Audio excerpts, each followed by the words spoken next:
Please welcome Mayor Byron Brown.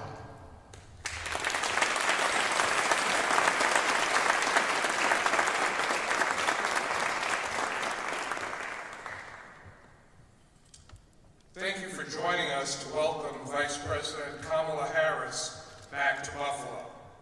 On behalf of the entire Buffalo community, I thank the Vice President for coming to show her support for our community after the act of domestic terrorism on May 14th. It is an honor to warmly welcome Vice President Harris to the University at Buffalo. The University at Buffalo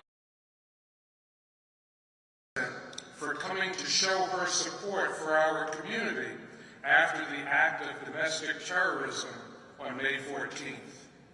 It is an honor to warmly welcome Vice President Harris to the University at Buffalo. The University at Buffalo is a leader in sustainability, and this is a fitting location to discuss the passage of the Inflation Reduction Act.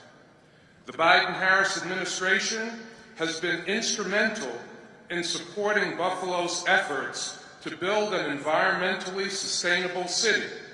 The administration's efforts will bring inclusive new opportunities to communities like Buffalo that have experienced firsthand the harm disinvestment has on economic growth, job creation, and equal opportunity.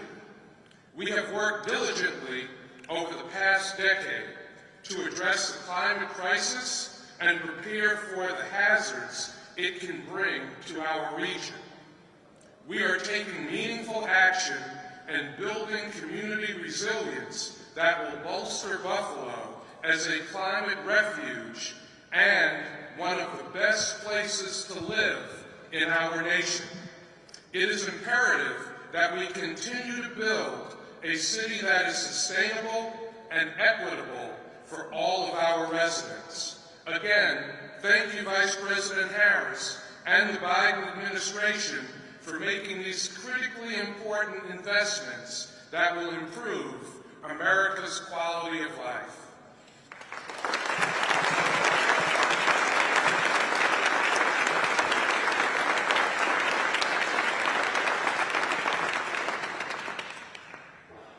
Please welcome New York State Energy Research and Development Authority President and CEO Doreen Harris.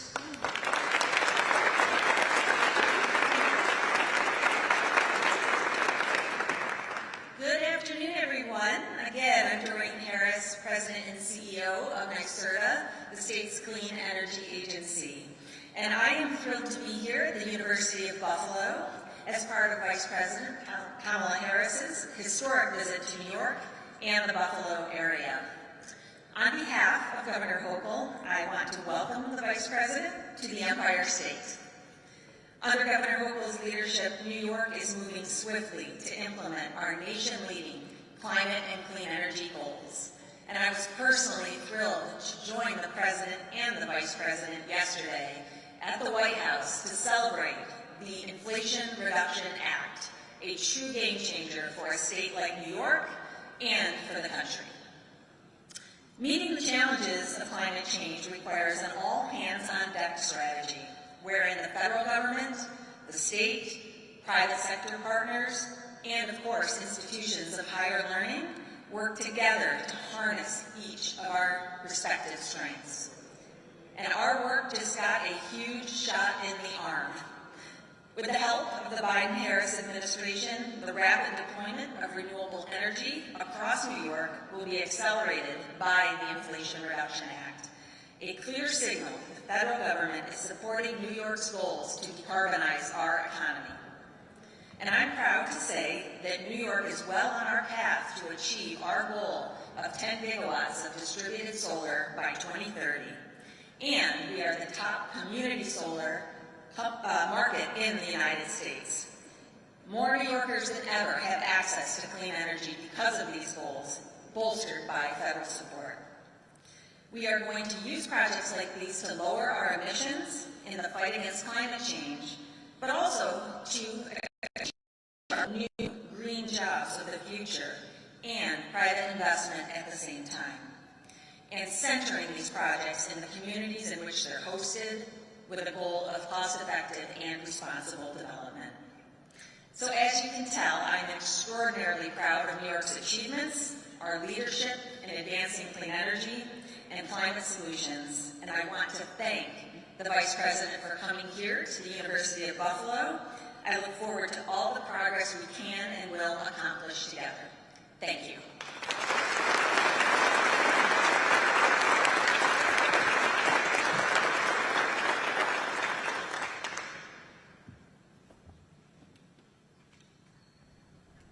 Please welcome Congressman Brian Higgins.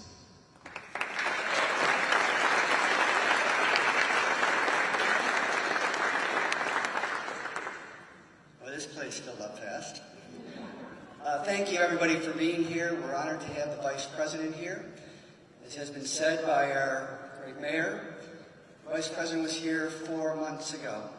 Her visit was steeped in tragedy and suffering, and she came with a message of hope for our good city and its good people, including the victims and the family of the victims. Today, her visit, 4 months later, is steeped in opportunity and excitement. As I like to say, the fuel age won't end because you run out of oil. It'll end when you find a cleaner, quieter, cheaper, better way to do it. The Biden administration, with the full support of Congress, included $370 billion, the largest investment in the history of America toward a new direction. We're a community that once had a steel plant, which was replaced by a Tesla plant. We have a car manufacturing plant on Delavan Avenue that operated for 100 years by General Motors to make axles, which will be a place where battery packs are manufactured and cars are fueled by electricity. This is an extraordinary accomplishment. This is an inflection point, not only for this city, but for this nation and our place in the world. The Vice President is delivering a message today to Buffalo because Buffalo is very, very well positioned to disproportionately take advantage of this great opportunity. So we are so pleased to have her here today to make this announcement before all of you at this great institution that has a history of pushing out innovation to make our lives safer, cleaner, more efficient, and much more effective. Thank you for the opportunity for me to be here. Thank you.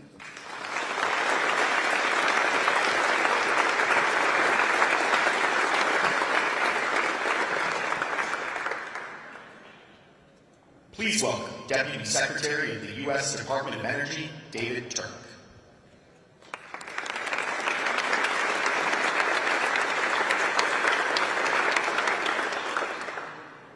Well, thank you very much for hosting today, and I want to extend a special thanks to the President of this university, all members and faculty of the university for hosting us here.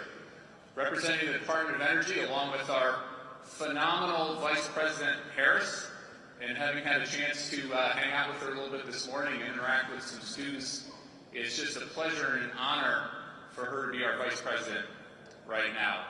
I also have to give a special shout out to Congressman Higgins, who I've had a chance to know and work with. Actually, I worked earlier in my career in the House of Representatives, and I can't think of a more honest, decent, hardworking, committed congressman that you all have here in the region. You're incredibly, incredibly lucky.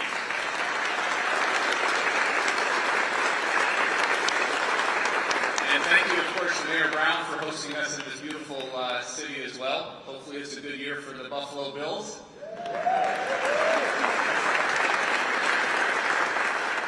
And it's just great here to get a chance to get a glimpse of our clean energy future, which we had a chance this morning in our various tours.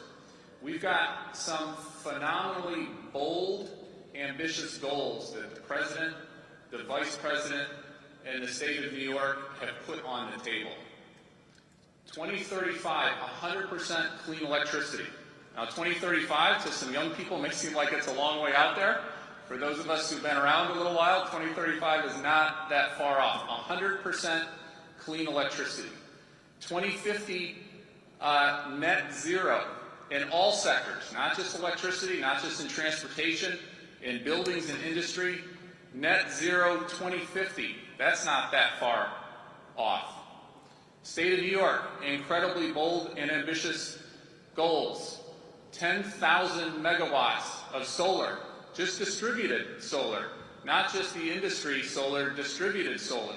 Just to give you a sense of scale of what we're talking about here, for those who know the solar strand that we had a chance to take a look at this morning, that is 3/4 of 1 megawatt. 3/4 of 1 megawatt. It's a beautiful facility. It's phenomenal to have that as an entrance to this beautiful university, but that is 3/4 of 1 megawatt. New York State by itself, just with distributed solar, has a goal of 10,000 megawatts by 2030. So we've got a lot of work to do. There's no doubt about that. Now the good news is, and I heard it already referred, we have something called the Inflation Reduction Act. Now it does reduce inflation, but what it also is, as Congressman Higgins was saying, is the single biggest piece of climate legislation, clean energy legislation, not just in the U.S.'s history, about 10 times bigger than anything we've ever done before here in the U.S. It is the biggest piece of climate clean energy legislation anywhere in the history of humanity. This is a big, big deal.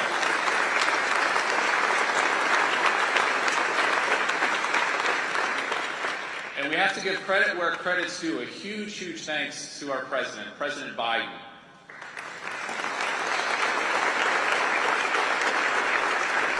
A huge thanks to Vice President Harris, day in and day out, working to build support for this historic legislation.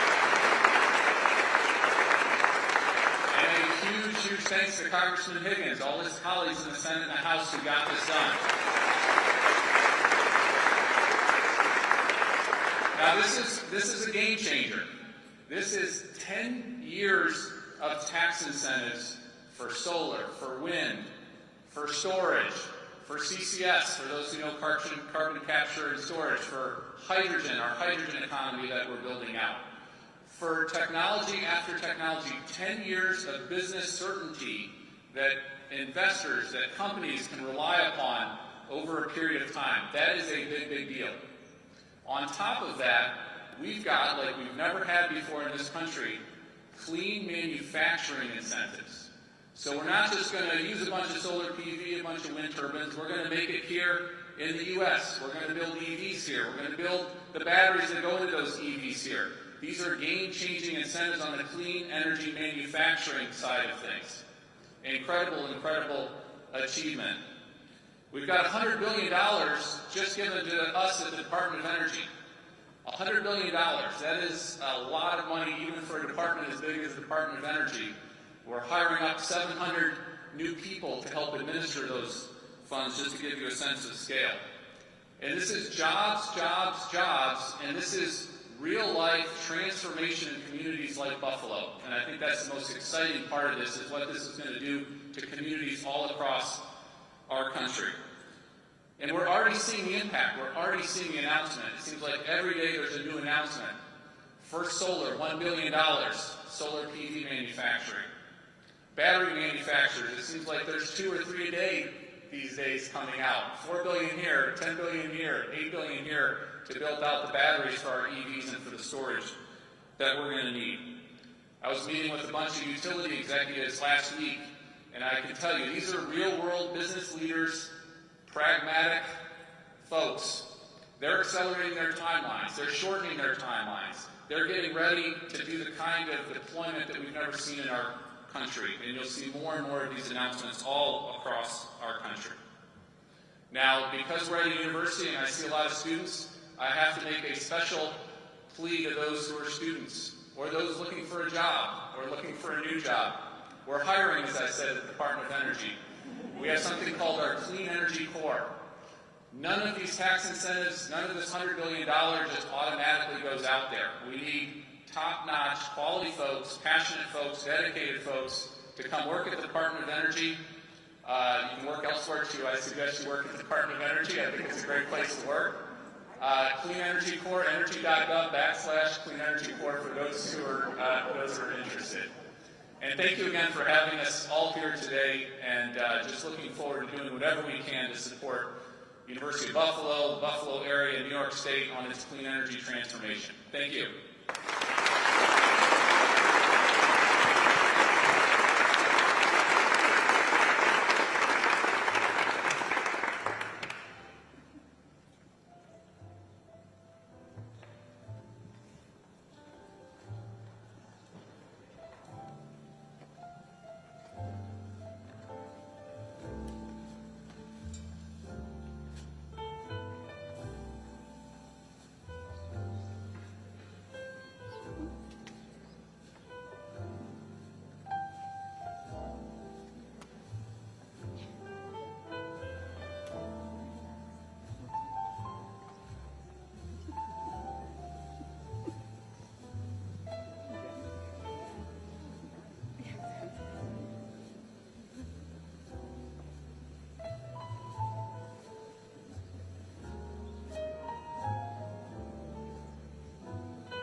Please welcome University of Buffalo Public Health and Management student, Shri Krithi Krishna.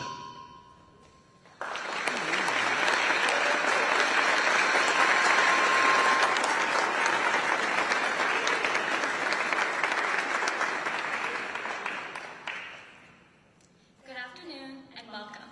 My name is Shri Krithi Krishnan, and I am a first-year master's student majoring in public health and business. I am from Louisville, New York, and I received my undergraduate degree from UB in May of this year. I am also a first-generation American whose parents came from India. I chose to major in public health after seeing firsthand, during family trips to India, the negative impacts that environmental health disparities, such as lack of access to clean water and the lack of access to health care, have on public health. As a student of public health, I am well aware of the consequences of climate change on human health. Whether the air we breathe, the water we drink, the sustainability of our food systems, the temperature and extreme weather events in cities and regions, from devastating monsoons in Pakistan to raging wildfires in the Pacific Northwest, all directly affect human health and well-being. Truly, achieving public health without a healthy planet is impossible. As I begin my master's degree studies at UB, I have the dream of eventually creating an organization that provides women in medically underserved areas with access to quality health care and a better quality of life. One large portion of this includes assisting women in underserved environmental areas, such as areas of poor sanitation and poor hygiene. Of course, I am pursuing my goals in public health at a time when the climate crisis poses the most dangerous public health threat of all. That's why I am so excited that the Biden-Harris administration is tackling the climate crisis head-on. They are doing it for all of us, so that my generation and future generations can live and thrive in a healthy and sustainable world. So with that, I am now honored to introduce someone who has worked throughout their career towards environmental justice, the Vice President of the United States, Kamala Harris.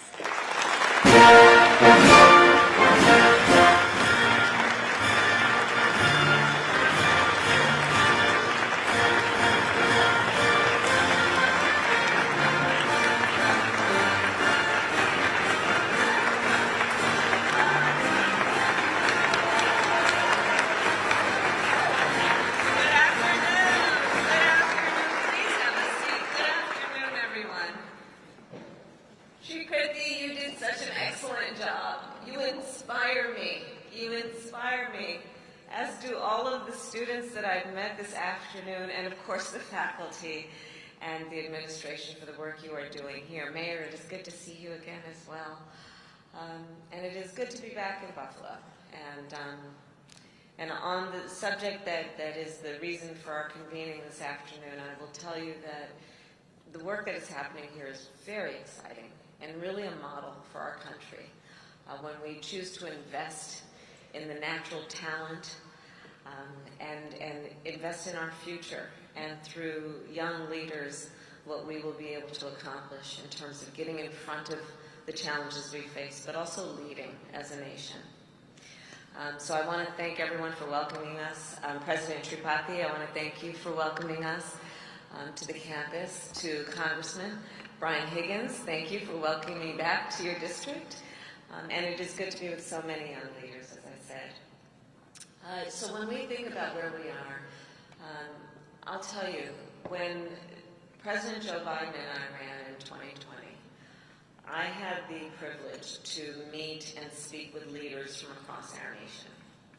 I met with college students in Georgia and high school students in Denver. I met with young veterans in New Hampshire and educators in Iowa.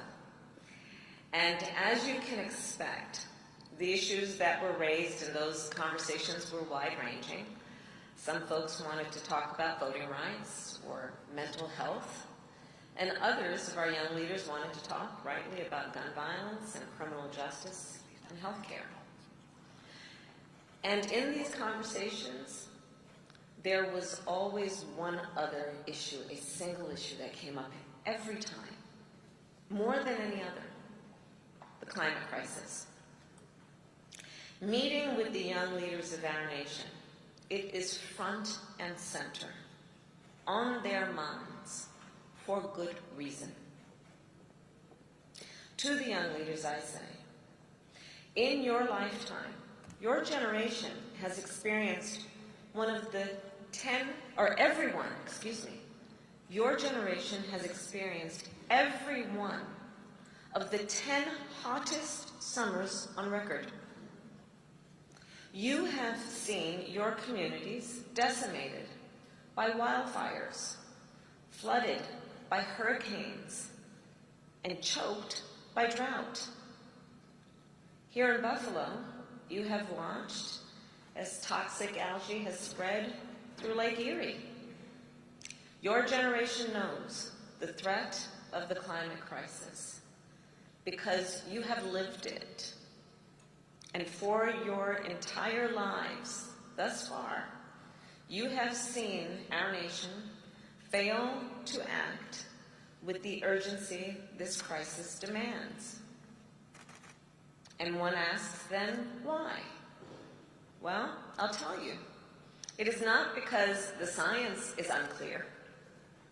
Scientists have been warning about the dangers of greenhouse gas emissions for decades. It is not because we lack solutions. We know how to reduce our emissions and protect our communities. No, it is because too many so-called leaders have lacked the political will and courage to act.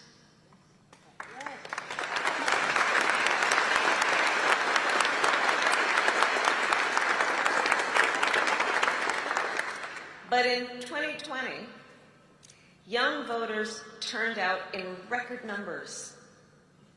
You put President Biden and me in the White House and you told us to take on the climate crisis like the crisis it is. And we heard you. So that is what we have done. Today, more than 60% of all electricity generated in our nation comes from fossil fuels, for example. Coal, petroleum, natural gas. We know that is not sustainable. And so our administration has invested billions of dollars to boost clean energy production. That means building thousands of new wind turbines and massive solar farms like the one I've seen on this campus. solar farms and wind turbines that are capable of powering an entire city.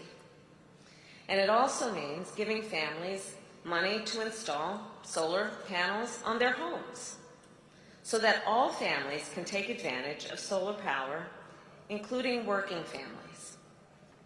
And all of this, the benefit, all of this will lower electricity costs and reduce emissions.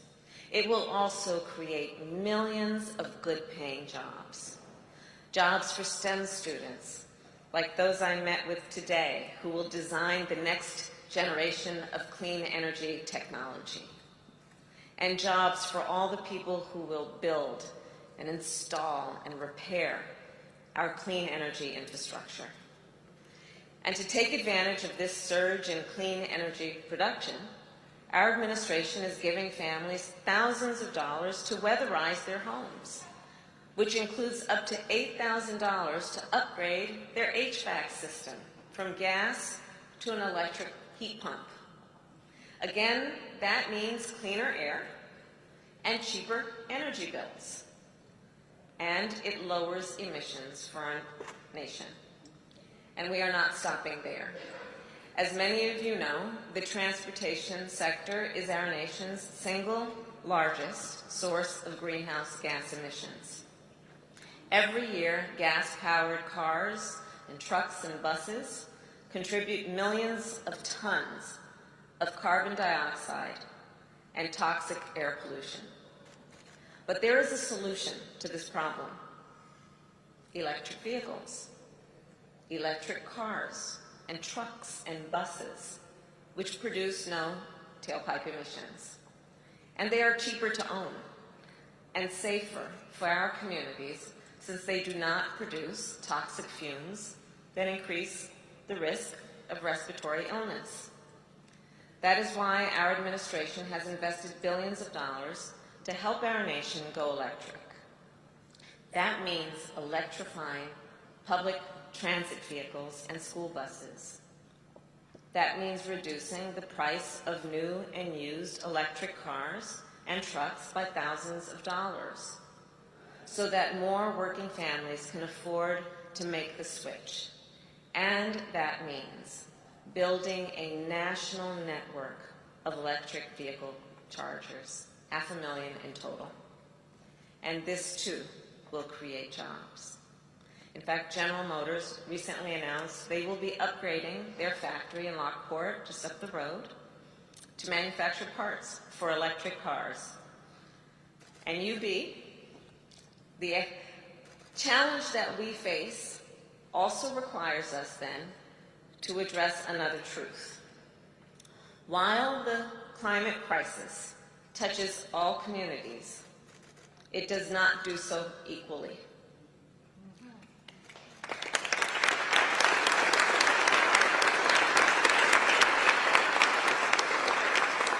For generations, poor communities and communities of color have borne the brunt of toxic air and water pollution.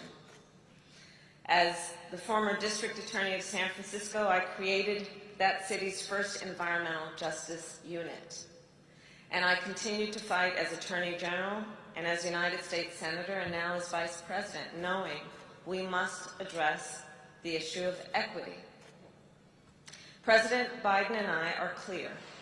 All our work to address the climate crisis must be grounded in environmental justice and in equity. And that means funding community-led projects to address the harms of pollution in Black, brown, and low-income communities. And it means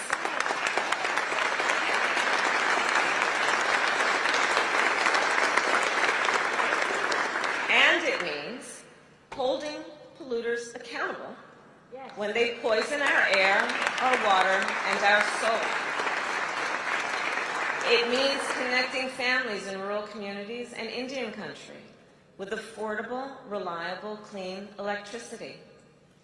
And it means making sure these investments create jobs and grow economic opportunity in communities that have long been left out and left behind, frankly, for far too long. So last year, our president set an ambitious goal. Our nation will cut our greenhouse gas emissions in half by no later than 2030. And by no later than 2050, we will reach net zero emissions.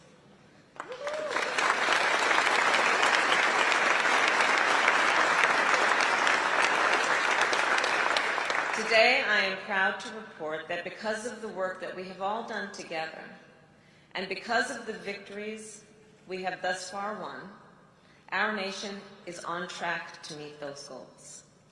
But let us be clear, we still have more work to do. To cut emissions, to advance environmental justice, and to protect our planet for generations to come. So this, students, is where you come in. In your classrooms, in your communities, you are leading us forward as a nation and as the world. And we are counting on you. You are chemical engineers working to make our solar panels more efficient. You are architects designing sustainable homes and communities. You are climate scientists modeling the impact of rising seas and warming temperatures. And you are public health experts providing hope and healing to so many. And together, all of you are fighting to make sure that our nation does not repeat the mistakes of the past. You are reminding us not only of our past, but in such an important way, you are reminding us of the potential of our future. And in that way, you are inspiring us. So the next time you're up late studying in Cape Henn Library, and President Biden and I tell you, as we will in many ways, that we're counting on you, know that we stand with you, and we are so proud of you, and so proud of what you are doing now and what you will continue to do. So with that, know we stand with you, and with all of you, we thank you for the work that you are doing here. May God bless you, and may God bless America. Thank you.